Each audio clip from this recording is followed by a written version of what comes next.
आपण काय पाहतोय? नगर परिषद आणि महानगरपालिका. आता नगर परिषद ही कुठे असते? तालुक्याला. महानगरपालिका जिल्ह्याला किंवा मोठ्या शहरामध्ये असते. मग त्याच्यात आपण पाहत होतो नगर परिषद उत्पन्नाचे मार्ग. म्हणजे नगर परिषदेचे उत्पन्नाचे मार्ग कोणते आहेत रे? तर बघा इकडे हे कोणते मार्ग?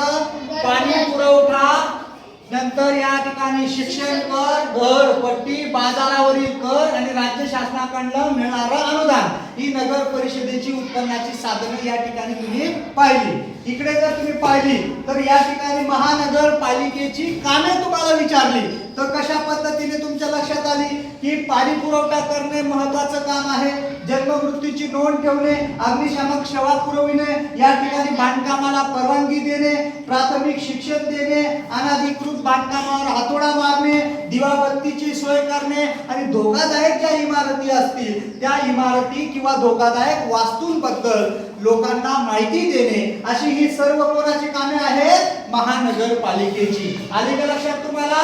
मग नगर परिषदेची उत्पन्नाचे मार्ग आणि या ठिकाणी महानगरपालिकेची कामे तुम्हाला सांगता आली पाहिजे. असं चित्र तुम्ही छान पैकी आता काय करा, तुमच्या वहीवर काढून घ्या. चित्र म्हणजे लक्षात राहील चित्राच्या स्वरूपात. लिहिशाल का? ओके.